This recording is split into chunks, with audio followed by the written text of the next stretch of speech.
ಮಚ್ಚು ಹಿಡಿದು ರೀಲ್ಸ್ ಮಾಡಿ ಸಂಕಷ್ಟಕ್ಕೆ ಸಿಲುಕಿದಂತ ಬಿಗ್ ಬಾಸ್ ಸ್ಪರ್ಧಿಗಳ ಪೈಕಿ ರಜತ್ ನ್ಯೂಸ್ ಫಸ್ಟ್ ಜೊತೆಗೆ ಮಾತನಾಡಿದ್ದಾರೆ. ಈ ಕೇಸಿನ ಬಗ್ಗೆ ಅವರು ಹೇಳಿಕೊಂಡಿದ್ದಾರೆ.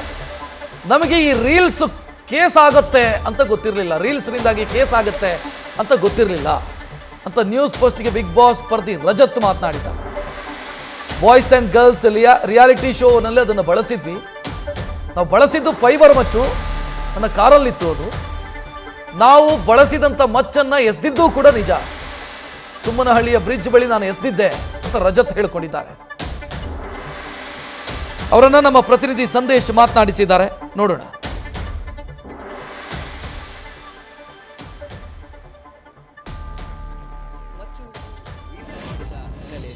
ಬಿಗ್ ಬಾಸ್ ಮಾಜಿ ಸ್ಪರ್ಧಿಗಳಿಬ್ಬರು ಜೈಲು ಪಾಲಾಗಿದ್ದರು. ಜೈಲಿನಿಂದ ಹೊರಬಂದ ನಂತರ ವಿನಯ್ ಗೌಡ ಅವರು ಮಾಧ್ಯಮದ ಜೊತೆ ಮಾತನಾಡಿದರು. ಆದರೆ ಇದೇ ಮೊದಲ ಬಾರಿಗೆ ನ್ಯೂಸ್ ಫಸ್ಟ್ ಕ್ಯಾಮ್ರಾ ಮುಂದೆ ಬಿಗ್ ಬಾಸ್ನ ಸೆಕೆಂಡ್ ರನ್ನರ್ ಅಪ್ ರಜತ್ ಅವರು ಮಾತನಾಡ್ತಾ ಇದ್ದಾರೆ. ಸದ್ಯ ರಜತ್ ಅವರು ನನ್ನ ಜೊತೆಯಲ್ಲಿದ್ದಾರೆ. ಅವ್ರನ್ನ ಮಾತನಾಡಿಸಿ ಕಂಪ್ಲೀಟ್ ಆದ ಒಂದು ಕ್ಲಾರಿಟಿಯನ್ನು ಪಡೆಯುವಂಥ ಕೆಲಸವನ್ನು ಮಾಡ್ತಾ ಹೋಗೋಣ. ಸರ್, ಮೊದಲಿಗೆ ಈ ಒಂದು ರೀಲ್ಸ್ ಅಂದರೆ ಇವತ್ತು ನೀವೇನು ರೀಲ್ಸನ್ನು ಮಾಡಿದ್ರಿ ಮಚ್ಚಿಡ್ದು, ಇದರಿಂದ ಜೈಲು ಸೇರ್ತೀರಾ ಅಂತ ಯಾವತ್ತಾದರೂ ಅನಿಸಿತ್ತಾ, ಅಥವಾ ಅವತ್ತಿನ ದಿನ ಏನಾಯಿತು ಓವರಾಲ್? ಸರ್, ಅನಿಸಿದಂತೂ ದೇವರಾಣೆಗೂ ಇಲ್ಲ. ಅಂದರೆ ಇಷ್ಟು ದೊಡ್ಡ ಇಶ್ಯೂ ಆಗುತ್ತೆ ಅನ್ನೋದು ಒಂದು ಎಲ್ಲೋ ಕಾರ್ನರ್ ಆಫ್ ದ ಮೈಂಡಲ್ಲೂ ಯಾರಿಗೂ ಇರಲಿಲ್ಲ. ಇದ್ದಿದ್ರೆ ನಾವು ಮಾಡ್ತಾನೆ ಇರಲಿಲ್ಲ. ನಾವು ಸುಮ್ಮನೆ ಅದು ಎಂಟರ್ಟೈನ್ಮೆಂಟ್ಗೋಸ್ಕರ ಮಾಡಿದ್ವಿ. ಬಟ್ ಅದು ಇಷ್ಟು ದೊಡ್ಡ ನ್ಯೂಸ್ ಆಗುತ್ತೆ ಅನ್ನೋದು ಕಲ್ಪನೆಯೂ ನಮಗಿರಲಿಲ್ಲ. ಮಾಡಾದ್ಮೇಲೆ ಎಲ್ಲ ಫೇಸ್ ಮಾಡಬೇಕಾಯ್ತು, ಮಾಡಿದ್ವಿ ಸರ್. ಸರ್, ಅಂದರೆ ಅವತ್ತು ಯಾವ ಪ್ರೋಗ್ರಾಮ್ನಲ್ಲಿ ನೀವು ಇದು ರೀಲ್ಸ್ ಮಾಡಿದ್ದು, ಯಾವ ಕಾರಣ ಅಥವಾ ಯಾವ ಸಂದರ್ಭದಲ್ಲಿ ಆ ರೀಲ್ಸನ್ನು ಮಾಡಲಿ? ಸರ್, ಬಾಯ್ಸ್ ವರ್ಸಸ್ ಗರ್ಲ್ಸ್ ಶೂಟಲ್ಲಿ ಮಾಡಬೇಕಾಗಿತ್ತು. ಆಮೇಲೆ ಆವತ್ತಿನ ದಿವಸ ಪ್ರತಿಯೊಬ್ಬರಿಗೂ ಒಬ್ಬರೊಬ್ಬರು ಹೀರೋ ಕ್ಯಾರೆಕ್ಟರ್ ಕೊಟ್ಟಿದ್ರು. ನನಗೆ ದರ್ಶನ್ ಸರ್ ಕೊಟ್ಟಿದ್ರು, ಆಮೇಲೆ ವಿನಿಗೆ ಪುಷ್ಪ ಅವ್ರದ್ದು ಕೊಟ್ಟಿದ್ರು, ಆಮೇಲೆ ಸುದೀಪ್ ಸರ್ದು ಸ್ನೇಹಿತರಿಗೆ ಇನ್ನು ಹಲವಾರು ಕೊಟ್ಕೊಂಡು ಹೋಗಿದ್ರು. ಸೊ ಹಿಂಗಿದ್ದಾಗ ಒಂದೊಂದು ಕ್ಯಾರೆಕ್ಟರ್ ಕೊಟ್ಟಿದ್ರು. ಬಟ್ ನಾನು ಡಿಸೈನು ಡ್ರೆಸ್ಸು ನಾನು ಮಾಡಿಸ್ಕೊಂಡಿದ್ದು ಒಂದು ಡಿಫ್ರೆಂಟ್ ಆಗಿರಲಿ ಅಂತ. ಯಾವುದೇ ಹೀರೋ ಕೊಟ್ಟಿದ್ರು ನಾನು ಒಂದು ಡಿಫ್ರೆಂಟಾಗೆ ಮಾಡಿಸ್ಕೊತಾ ಇದ್ದೆ. ಬಟ್ ದರ್ಶನ್ ಸರ್ ಅಂತ ಬಂದಾಗ ಇನ್ನು ಸ್ವಲ್ಪ ಡಿಫ್ರೆಂಟಾಗಿ ಮಾಡಿಸ್ಕೊಡೋಣ ನನ್ನ ಮನಸ್ಸಲ್ಲಿತ್ತು, ಮಾಡಿಸ್ಕೊಂಡೆ. ಬೆಳಗ್ಗೆ ಮೇಲೆ ಅದು ಎಲ್ಲ ರೆಡಿ ಆದಮೇಲೆ ವಿನಿದು ಚೆನ್ನಾಗಿತ್ತು, ಕಾಸ್ಟ್ಯೂಮು ನಂದು ಚೆನ್ನಾಗಿತ್ತು. ಸೊ ಆವಾಗ ಮಾಡೋಣ ರೀಲ್ಸು ಅಂತ ಹಂಗೆ ಮಾತುಕತೆ ಆಯಿತು, ಮಾಡಿದ್ವಿ. ಬಟ್ ಆದರೆ ಇಷ್ಟು ದೊಡ್ಡ ಇಶ್ಯೂ ಆದಮೇಲೆ ಅದನ್ನು ನನ್ನ ಮೇಲೆ ಮಾತ್ರ ತಿರುಗಿಸೋದು ಚೆನ್ನಾಗಿ ಕಾಣಿಸ್ಲಿಲ್ಲ. ಬಟ್ ತೊಂದರೆ ಇಲ್ಲ ಸರ್, ಒಳ್ಳೇದಾಗಲಿ ಅಷ್ಟೇ. ಸರ್, ಅಂದರೆ ನೀವು ಅವತ್ತು ಬಳಸಿದ್ದು ಮಚ್ಚೇನಿತ್ತು ಅದು ಒರಿಜಿನಲ್ಲ ಅಥವಾ ಫೈಬರ್? ಯಾಕಂದರೆ ಅದ್ರ ಬಗ್ಗೆ ಸಾಕಷ್ಟು ಡೌಟ್ಗಳಿದೆ. ಅದಾದ ನಂತರವೇ ನಿಮ್ಮನ್ನು ಇನ್ವೆಸ್ಟಿಗೇಷನ್ ಸೆಕೆಂಡ್ ಬಾರಿ ಇಂಟ್ರಾಗೇಷನ್ಗೆ ಕರೀತಾರೆ. ಅದ್ರ ಬಗ್ಗೆ ಏನು ಹೇಳ್ತೀರಾ? ಸರ್, ಆ್ಯಕ್ಚುಲಿ ಅದು ಸೆಟ್ಟಲ್ಲಿ ಚಾನೆಲ್ ರೂಲ್ಸ್ ಪ್ರಕಾರ ಒರಿಜಿನಲ್ ಎಲ್ಲ ನಾವು ಇಟ್ಕೊಂಡು ಹೋಗೋಕ್ಕೆ ಸಾಧ್ಯನೇ ಇಲ್ಲ. ಯಾಕಂದರೆ ಅದನ್ನು ಡೈರೆಕ್ಟರ್ ಆಗಿರಲಿ, ಅಲ್ಲಿ ಆರ್ಟ್ ಡಿಪಾರ್ಟ್ಮೆಂಟ್ ಆಗಲಿ ಅಲೋ ಮಾಡಲ್ಲ ನಮಗೆ. It's against the rules. So ನಮ್ಮದು ಕಾಸ್ಟ್ಯೂಮ್ ಅವರೇ ಕೊಡೋದು, ಇದು ಆಕ್ಸೆಸರೀಸ್ ಅವರೇ ಕೊಡೋದು, ಸೆಟ್ ಪ್ರಾಪರ್ಟಿನೂ ಅವರೇ ಮಾಡಿಸೋದು. ಸೊ ಹಂಗಿದ್ದಾಗ ನಾವು ಸ್ಟೇಜ್ ಮೇಲೆ ಅದನ್ನು ನಾನು ಸ್ಟೇಜ್ ಮೇಲೆ ಇಟ್ಕೊಂಡು ತೋರಿಸಿದ್ದೀನಿ ಶೋ ಅಲ್ಲಿ, ಒಂದು ಡೈಲಾಗು ಹೇಳಿದ್ದೀನಿ. ಹಂಗಿದ್ದಾಗ ಅದು ಚಾನಲಲ್ಲೇ ಮಾಡಿರೋ ಕಾರಣ ನಾವು ಆಚೆಗಡೆ ಮಾಡಿದರೆ ಅಟ್ಲೀಸ್ಟು ಎಲ್ಲೋ ಡೌಟ್ ಬಂದಿರೋದೇ ಒರಿಜಿನಲ್ ಮಚ್ಚಿರ್ಬೋದು ಅಂತ. ಸೊ ನಾವು ಚಾನಲಲ್ಲಿ ಮಾಡಿರೋ ಕಾರಣ ಅದು ಅಷ್ಟು ರಿಯಲಿಸ್ಟಿಕ್ಕಾಗಿ ಮಾಡ್ತಾರೆ. ನಾವು ಸೆಕೆಂಡ್ ಟೈಮ್ ತಂದುಕೊಟ್ಟಾಗ್ಲೂ ಅಷ್ಟು ರಿಯಲಿಸ್ಟಿಕ್ಕಾಗಿ ಮಾಡ್ತಾರೆ. ಸೊ ಅದನ್ನು ಅದೇ ಎಲ್ಲ ದಾಖಲೆಗಳ್ನು ಮಾತಾಡಿ ನಾವೆಲ್ಲ ಹೇಳಾಗಿದೆ. ಬಟ್ ಇದನ್ನು ಸಡನ್ನಾಗಿ ಬೇರೆ ರೀತಿಲಿ ತಿರುಗಿಸ್ತಾ ಇರೋದು ಅದು ನನ್ನ ಗಾಡೀಲಿತ್ತು. ಅಲ್ಲಿ ಮುಗಿಸ್ಕೊಂಡು ಬರೋವಾಗ ಏನು ಯೂಸ್ ಇರಲಿಲ್ಲ ನಮಗದು. ಏನೋ ಮಚ್ಚಿಂದ ನಮಗೇನು ಯೂಸ್ ಇರಲಿಲ್ಲ. ಆಮೇಲೆ ನಾನು ಫೋನ್ ಮಾಡಿ ಕೇಳಿದ್ದಕ್ಕೆ ಪ್ರಾಪರ್ಟಿ ತಾನೇ ಪರ ಎಲ್ಲ ಬಿಡ್ರಿ, ನಮ್ಮ ಕಾರಲ್ಲಿರೋದು ಬೇಡ, ಅದು ಅವತ್ತು ಬೇರೆ ನಮ್ಮ ಅಂಕಲ್ ಕಾರ್ ತೊಗೊಂಡೋಗಿದ್ದೆ ನಾನು. ಸೊ ಕಾರಲ್ಲಿರೋದು ಬೇಡ ಬಿಸಾಕ್ಬಿಟ್ಟು ಹೋದೆ ನನ್ನ ಪಾಡಿಗೆ ನಾನು. ಬಟ್ ಇವಾಗ ನೋಡ್ರೆ ಅದು ಎಲ್ಲೋ ಬೇರೆ ಆಯಾಮನೇ ತೊಗೊತಾ ಇದೆ. ದರ್ಶನ್ ಸರ್ ಕೇಸ್ಗೂ, ನಾನು ಬಿಸಾಕಿದ ಮರ್ಚ್ಗೂ, ಅದ್ಯಾವುದೋ ರೇಣುಕಾಸ್ವಾಮಿ ಮರ್ಡ್ರಿಗೂ. So it is not right. ಅಂದರೆ ಈಗ ಕೋರ್ಟಿಗೆ ಪೊಲೀಸರು ಕೊಟ್ಟಿರೋ ರಿಮ್ಯಾಂಡ್ ಅರ್ಜಿಯಲ್ಲಿದೆ ಸುಮ್ನಹಳ್ಳಿ ಬ್ರಿಡ್ಜ್ ಹತ್ರ ಮಚ್ಚನ್ನು ಬಿಸಾಕ್ಬಿಟ್ಟಿದ್ದಾರೆ ಅಂತ ಹೇಳಿ. ಅದ್ರ ಬಗ್ಗೆ ಏನು ಹೇಳ್ತೀರಾ? ಸರ್, ಇವಾಗ ನಾನು ಶೂಟ್ ಮುಗಿಸ್ಕೊಂಡು ಬರೋ ದಾರಿನೇ ಅದು. ನಾಗರಬಾವಿಯಿಂದ ಸುಮ್ನಹಳ್ಳಿಯಿಂದ ಬಸವೇಶ್ವರನಗರದಿಂದ ನಮ್ಮ ಮನೆ. ಆನ್ ದ ವೇ ಬರ್ತಾ ಸುಮ್ಮನೆ ರೋಡಲ್ಲೆಲ್ಲ ಬಿಸಾಕ್ರಿ ಯಾಕೆ ಅಂದ್ಬಿಟ್ಟು ಬಿಸಾಕ್ಬಿಟ್ಟು ಬಂದೆ ಅಷ್ಟೇ. It was not intentional that ನಾನೇನೋ ಬೇಕಂತ ಸಾಕ್ಷಿ ನಾಶ ಮಾಡ್ಬೇಕು, ಅದು ಇಟ್ಕೊಂಡು ನಾನು ಕೊಲೆನೂ ಮಾಡಿಲ್ಲ, ದರೋಡೆನೂ ಮಾಡಿಲ್ಲ. ಅದೊಂದು ಸೆಟ್ ಪ್ರಾಪರ್ಟಿ, ಅದು ಸುಮ್ಮನೆ ಹಾಕಿರೋದು ಅಂತ ಮುರಿದು ಬಿಸಾಕಿದ್ದು, ಅದನ್ನು ಹಂಗೂ ಬಿಸಾಕಿಲ್ಲ. ಸೊ ಅದಾಯಿತು, ಮುಗೀತು. ಬಟ್ ಇದನ್ನು ಬೇರೆ ಆಯಾಮಕ್ಕೆ ತಿರ್ಸ್ಕೊಂಡು ರೇಣುಕಾಸ್ವಾಮಿಯಲ್ಲಿ, ನಾನೆಲ್ಲಿ, ದರ್ಶನ್ ಸರ್ ಎಲ್ಲಿ, ಇದನ್ನು ಎಲ್ಲ ಕಡೆಯಿಂದ ರೀಕಲೆಕ್ಟ್ ಮಾಡ್ತಿರೋದು ಒಂಥರ ಇದು ಕೇಳೋಕ್ಕೆ ಒಂಥರ ಜೋಕ್ ಅನಿಸುತ್ತೆ. ಮಾಡಬೇಡಿ ದಯವಿಟ್ಟು ಅಂತ. ಸರ್, ಅಂದರೆ ಈಗ ಮೊದಲಿಗಿರೋದು ಆ ಮಿಸ್ ಮ್ಯಾಚ್ ಆಗಿದ್ದು ಹೇಗೆ ಸರ್? ಅಂದರೆ ಬೇರೆ ಮಚ್ ತಂದು ಕೊಟ್ಟಿದ್ದು ಹೇಗೆ ಅದು ಅಂತ ಹೇಳಿ? ಸರ್, ಬಿಸಾಕಿದ್ದು ಆ್ಯಕ್ಚುಲಿ ನಮಗೆ ಗೊತ್ತಿತ್ತು.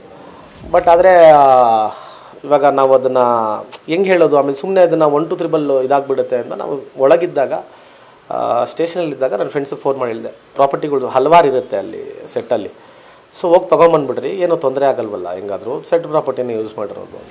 ಸೊ ಹುಡುಗರು ಹೋಗಿ ತೊಗೊಂಬಂದು, ಪಾಪ ಅವ್ರಿಗೆ ಗೊತ್ತಿಲ್ವಲ್ಲ, ವೀಡಿಯೋ ನೋಡಿದ್ರು ತೊಗೊಂಬಂದ್ಬಿಟ್ರು ಆ ಥರ ಫೈಬರ್ದು. ಸೊ ಗೊತ್ತಿಲ್ಲದಿರೋ ಕಾರಣ ಏನಾಗೋಯ್ತು, ನಮಗೂ ಆ ಟೆನ್ಷನಲ್ಲಿ ಫಸ್ಟ್ ಆಚೆ ಹೋದರೆ ಸಾಕು ಅಂತ ಇದ್ವಲ್ಲ, ಕೊಟ್ಬಿಟ್ಟು ಬಂದ್ಬಿಟ್ವಿ.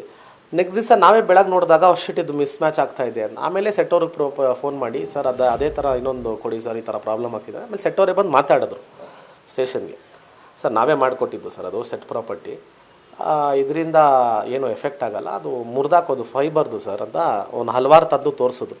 ಸೊ ಅದಾದಮೇಲೆ ಕ್ಲಾರಿಫಿಕೇಶನ್. ಬಟ್ ಒರಿಜಿನಲ್ ಇಲ್ಲಿವರೆಗೂ ಸಿಕ್ಕಿಲ್ಲ ಅಂತ ಸರ್. ಒರಿಜಿನಲ್ ಅಂದರೆ ಒರಿಜಿನಲ್ ಮಚ್ಚಲ್ಲ ಸರ್, ಫೈಬರ್ ಅದು ಯೂಸ್ ಮಾಡಿದ ಮಚ್ಚು. ಅದೇ ಥರ 4 ಇತ್ತು ಪ್ರಾಪರ್ಟಿ ಸರ್. ಇವಾಗ ಒಬ್ಬರಿಗೆ ಒಂದು ಪ್ರಾಪರ್ಟಿ ಮಾಡ್ತಾರೆ, ಇವಾಗ ನೋಡಿ ನನಗೆ ಮಚ್ ಕೊಟ್ಟಿದ್ರು, ಮಂಜುಗೆ ಗಿಟಾರ್ ಕೊಟ್ಟಿದ್ರು, ಇನ್ನೊಬ್ಬನಿಗೆ ಕೋಲ್ ಕೊಟ್ಟಿದ್ರು, ಹನುಮಂತು ಕೋಲ್ ಕೊಟ್ಟಿದ್ರು. ಸೊ ಈ ಥರ ಹಲವಾರು ಕೊಡ್ತಾರೆ. ಅದರಲ್ಲಿ ಏನಾಗುತ್ತೆ ಅಂದರೆ ಅದು ಫೈಬರ್ದಲ್ವಾ, ನಾವೇನೋ ಟಾಸ್ ಮಾಡುವಾಗ ಆಟ ಆಡ್ಸೋವಾಗ ಏನಾದ್ರು ಹೊಡೆದೋದ್ರೆ ಇನ್ನೊಂದಿಗೆ ಎಕ್ಸ್ಟ್ರಾ ಇಟ್ಟಿರ್ತಾರೆ, ಹೊಡೆದೋದ್ರೆ ಇನ್ನೊಂದು ರೀಪ್ಲೇಸ್ ಕೊಡ್ತಾರೆ ನಮಗೆ ಅಲ್ಲೇ. ಸೊ ಆ ಥರ 4 ಮಾಡಿದ್ರು. ಸೊ ಅದನ್ನು ತೊಗೊಂಬಂದು ಕೊಟ್ಟಿದ್ದು ಸರ್. ಈಗ ಇಷ್ಟೆಲ್ಲ ಆಯಿತು, ನೀವು ಕೂಡ ಜೈಲಿಗೆ ಹೋಗಿ ಬಂದ್ರಿ. ಇದಾದ ನಂತರ ವಿನಯ್ ಗೌಡ ಅವ್ರ ಜೊತೆ ಏನಾದರೂ ಮಾತನಾಡೋದಕ್ಕೆ ಟ್ರೈ ಮಾಡಿದ್ರೆ? ಯಾಕಂದರೆ ಅವ್ರು ಸಾಕಷ್ಟು ಮಾಧ್ಯಮಗಳ ಮುಂದೆ ಹೇಳ್ತಾರೆ, ಕೋಟಿ ಕೊಟ್ಟರು ಮತ್ತೆ ರಜತ್ ಅವ್ರ ಜೊತೆಯಲ್ಲಿ ರೀಲ್ಸ್ ಮಾಡಲ್ಲ ಅನ್ನೋ ಮಾತನ್ನು ಹೇಳ್ತಾರೆ. ಅಂದರೆ ಎಲ್ಲ ಬ್ಲೇಮು ರಜತ್ ಅವ್ರ ಮೇಲೆ ಬರ್ತಾ ಇದೆಯಾ ಅಂತ ಹೇಳಿ. ಸರ್ ವಿನಯ್ ನನಗಿಂತ ಒಂದು 10 ವರ್ಷ ದೊಡ್ಡವನು ಸರ್. ಅವನಿಗೆ ಚೆನ್ನಾಗಿ ಗೊತ್ತಿರುತ್ತೆ ಏನು ಮಾತಾಡಬೇಕು, ಏನು ಬಿಡಬೇಕು ಅಂತ. ಏನು ನಮ್ಮ ಅಣ್ಣ ತಾನೇ, ಮಾತಾಡಲಿ ಬಿಡಿ. ಆಮೇಲೆ ರೀಲ್ಸ್ ಮಾಡಲೇಬೇಕು ಅಂತ ಏನು ಅವಶ್ಯಕತೆ ಇಲ್ಲ. ಆಮೇಲೆ ಇಲ್ಲಿ ಯಾರೂ ಕಾಯ್ಕೊಂಡು ಕೂತಿಲ್ಲ ವಿನಯ್ ಜೊತೆ ರೀಲ್ಸ್ ಮಾಡಬೇಕು, ಇಲ್ಲ ರಜತ್ ಜೊತೆ ರೀಲ್ಸ್ ಮಾಡಬೇಕು ಅಂತ. ಅವ್ನ ಪಡೆಗೆ ಅವ್ನು ನೆಮ್ಮದಿಯಾಗಿರಲಿ, ನನ್ನ ಪಡೆಗೆ ನಾನು ನೆಮ್ಮದಿಯಾಗಿರ್ತೀನಿ. ಸರ್, ಈ ಸೋಷಿಯಲ್ ಮೀಡಿಯಾಗಳಲ್ಲಿ ರಜತ್ ಅವರ ಸಹವಾಸ ಬಿಟ್ಬಿಡಿ ಅಂತ ವಿನಯ್ ಅವ್ರಿಗೆ ಕಮೆಂಟ್ಸ್ಗಳನ್ನು ಹಾಕ್ತಾರೆ. ಆ ಕಮೆಂಟ್ಸ್ಗಳಿಗೆ ವಿನಯ್ ಅವ್ರು ಲೈಕ್ ಕೊಟ್ಟಿರೋದು, ಅದ್ರ ಬಗ್ಗೆ ಏನೆಲ್ಲ ಹೇಳ್ತೀರಾ ಅಂತ ಹೇಳಿ. ಅದೇ ಸರ್, ಅದು ಸ್ವಲ್ಪ ತುಂಬ ಹರ್ಟಿಂಗ್ ಆಗಿತ್ತು. ಯಾಕಂದರೆ ಆ ಥರ ಕಮೆಂಟ್ಸ್ ಮಾಡಿದಾಗ ಪ್ರೋತ್ಸಾಹ ಕೊಡಬಾರ್ದಾಗಿತ್ತು ವಿನಿ. ಯಾಕಂದರೆ ನಂದು ಒಂದು 10-11 ವರ್ಷದ ಫ್ರೆಂಡ್ಶಿಪ್ಪು.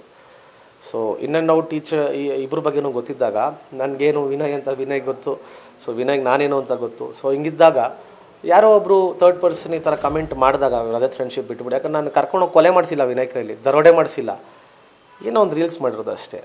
ಮಾಡಿದ್ವಿ. ಆಮೇಲೆ ಚಿಕ್ಕ ಹುಡುಗ ಅಲ್ಲ ವಿನಯ್, ನಾನು ಅವನ್ನ ಬೆದರಿಸಿ ರೀಲ್ಸ್ ಮಾಡಿಲ್ಲ.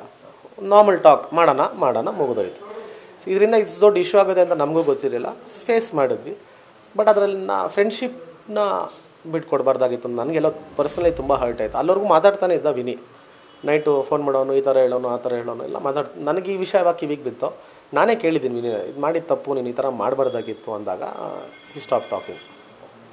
ಅಂದರೆ ಸರ್, ಈಗ ನೀವು ಜೈಲಿಗೆ ಹೋದಾಗ ಕೂಡ ನಿಮ್ಮ ಹಳೆಯ ಕೇಸ್ಗಳು ಸಾಕಷ್ಟು ಹೊರಗೆ ಬಂತು. ಅಂದರೆ ರಜತ್ ಗೌಡ ಅವ್ರ ಮೇಲೆ ಅಥವಾ ರಜತ್ ಅವ್ರ ಮೇಲೆ ಕೇಸ್ಗಳಿದ್ದಾವೆ ಅನ್ನೋ ಒಂದು ಮಾತುಗಳು ಕೂಡ ಕೇಳಿಬರ್ತಾ ಇತ್ತು, ಹಳೆಯ ಕೇಸ್ಗಳು ಅಂತ. ನಿಮ್ಮೊಬ್ಬರ ಮೇಲೆ ಕೇಸ್ ಇದ್ದಿದ್ದು ಅಂತ ಹೇಳ್ತೀರಂತ. ಸರ್, ಅದು ಹಳೆ ಕೇಸ್ಗಳು ಅಂದರೆ ದೊಡ್ಡ ವಿಷಯ ಏನು ಕೇಸ್, ಫ್ಯಾಮಿಲಿ ಗಲಾಟೆ ಸರ್ ಅಷ್ಟೇ. ಅದು ನಮಗೂ ನಮ್ಮ ಚಿಕ್ಕಪ್ಪನಿಗೂ ಆಗಿರೋ ಫ್ಯಾಮಿಲಿ ಗಲಾಟೆ. ಅದು ಆ ಫ್ಯಾಮಿಲಿ ಗಲಾಟೆ ಆ ಕೋಪದಲ್ಲಿ ನಮ್ಮ ಚಿಕ್ಕಪ್ಪ ಕೊಟ್ಟರು and is ready to take it back ನಾವು, ಅಷ್ಟೇ. ಅದು ಸಿಂಪಲ್ ಮ್ಯಾಟ್ರು. ಅದನ್ನು ಸ್ವಲ್ಪ ದೊಡ್ಡದು ಆಗೋಕ್ಕೆ ಟ್ರೈ ಆಯಿತು ಅಷ್ಟೇ. ಬಿಕಾಸ್ ಇವಾಗ ಆಚೆ ಬಂತಲ್ಲ, ಸೊ ಈ ಟೈಮಲ್ಲಿ ಜೋರಾಗ ಟ್ರೈ ಆಯಿತು. ಬಟ್ ಅದನ್ನು ಹೇಳಿ ಅರ್ಥ ಮಾಡಿಸಿದ್ದೀವಿ. ಸರ್, ಈಗ ರಜತ್ ಅವರು ಬಿಗ್ ಬಾಸ್ ರನ್ನರ್ ಅಪ್, ಸಾಕಷ್ಟು ಜನ ನಿಮ್ಮನ್ನು ಪ್ರೀತಿಸೋರು ಕೂಡ ಇದ್ದಾರೆ. ಈ ಸಂದರ್ಭದಲ್ಲಿ ಯಾಕಂದರೆ ಸಾಕಷ್ಟು ತುಂಬ ಆ್ಯಟಿಟ್ಯೂಡ್ ಇದೆ, ಅರೋಗೆಂಟು, ಈ ರೀತಿ ಮಾತುಗಳು ಕೇಳ್ಬರ್ತದೆ. ಈ ಸಂದರ್ಭದಲ್ಲಿ ನಿಮ್ಮ ಅಭಿಮಾನಿಗಳಿಗೆ ಅಥವಾ ಪ್ರೀತಿಸೋರಿಗೆ ಏನು ಹೇಳೋಕ್ಕೆ ಇಷ್ಟಪಡ್ತೀರಾ ಸರ್? ಸರ್, ಅದೇ ಈ ಥರ ರೀಲ್ಸ್ ಅಂತೂ ಯಾರೂ ಮಾಡಬೇಡಿ. ಯಾಕಂದರೆ ಪರಿಸ್ಥಿತಿ ಏನಾಗಿದೆ ಅಂತ ನೋಡಿದ್ದೀರಾ. ಅದೇ ಇದನ್ನು ಯಾರು ಫಾಲೋನೂ ಮಾಡಬೇಡಿ. ಯಾಕಂದರೆ it is against the rules. ನಮಗದು ಇಷ್ಟು ದೊಡ್ಡದಾಗುತ್ತೆ ವಿಷಯ, ಇಲ್ಲ ಇದು ಈ ಲೆವೆಲ್ಗೆ ಪ್ರೊಲಾಂಗ್ ಆಗುತ್ತೆ ಅಂತ ಕನ್ಸು ಮನಸ್ಸಲ್ಲೂ ಇರಲಿಲ್ಲ. ನಾರ್ಮಲ್ ರೀಲ್ಸ್ ತಾನೇ ಎಲ್ಲರೂ ಮಾಡ್ತಾರೆ, ನಾವು ಮಾಡೋಣ ಅನ್ನೋ ಥರನೇ ಇದ್ದಿದ್ದೆ ಹೊರತು. ಬಟ್ ಇದು ಆರ್ಮ್ಸ್ ಆ್ಯಕ್ಟ್ ಅಂತ ಬಂದಿದೆಯಂತೆ, ಈ ಥರ ಮಾಡಬಾರ್ದು ಅಂತ ಇದೆಯಂತೆ, ಅದೆಲ್ಲ ನಮಗೆ ಗೊತ್ತೂ ಇರಲಿಲ್ಲ. ಸೊ ಇವಾಗ ತಿಳ್ಕೊಂಡಿದ್ದೀವಿ, ನಾವು ಮಾಡಲ್ಲ, ನಮ್ಮನ್ನ ಪ್ರೀತಿಸೋರು ಮಾಡಬೇಡಿ ಅಂತ ಹೇಳ್ತಾ, ನೀವು ಅದನ್ನೇ ಹೇಳಿದ್ರಲ್ಲ ಸರ್, ಅರೋಗೆಂಟು, ದುರಹಂಕಾರ. ಅದು ಸರ್ ನೋಡಿ sir, I am very simple and clean sir. ನನ್ನ ಜೀವನ, ನನ್ನ ಜೊತೆ ಪಳಗ್ದವ್ರು ನನ್ನ ಬಗ್ಗೆ ಮಾತಾಡಿದ್ರೆ ನನಗೆ ಅದಕ್ಕೊಂದು ಅರ್ಥ ಇದೆ. ನಿನಗೆ ದುರಹಂಕಾರ ಕೊಡುವಂಥ ನನ್ನ ಸ್ನೇಹಿತ ನನಗೆ ಹೇಳಿದ್ರೆ ಅರ್ಥ ಅದರಲ್ಲೂ ನನ್ನ ಅರ್ಥ ಇದೆ. ಯಾರೋ ಎಲ್ಲೋ ಕೂತ್ಕೊಂಡು ಗೊತ್ತೇ ಇಲ್ಲ ನನ್ನ ಬಗ್ಗೆ, ಇವ್ನಿಗೆ ದುರಹಂಕಾರ ಅಂತೆ, ಇವ್ನಿಗೆ ಅರೋಗೆಂಟು, ಅದು ಇದು ಅಂದಾಗ, ನೋಡು ಗುರು, ನಾನು ಇರೋದೇ ಹಿಂಗೆ, ನನಗೆ ಬಕೆಟ್ ಹಿಡಿಯೋಕ್ಕೆ ಬರಲ್ಲ. ನಾನು ಇದ್ದಾಗ ನಾನು ಖುಷಿಯಾಗಿದ್ದೀನಿ, ನಾನು ಹಿಂಗೆ ಇರೋದು. ಸರ್, ಕಡೆಯದಾಗಿ ಈಗ ವಿನಯ್ ಅವ್ರ ಜೊತೆ ನಿಮ್ಮ ಸಂಬಂಧ ಅಂದರೆ ಫ್ರೆಂಡ್ಶಿಪ್ ಹಾಗೆ ಇದೆಯಾ? ಮಾತನಾಡಿದ್ರ ಹೇಗಿದೆ ಅಂತ ಹೇಳಿ ಕಡೆಯದಾಗಿ. ಇಲ್ಲ ಸರ್, ಸ್ವಲ್ಪ ಮನಸ್ತಾಪಗಳು ಆಗಿದೆ.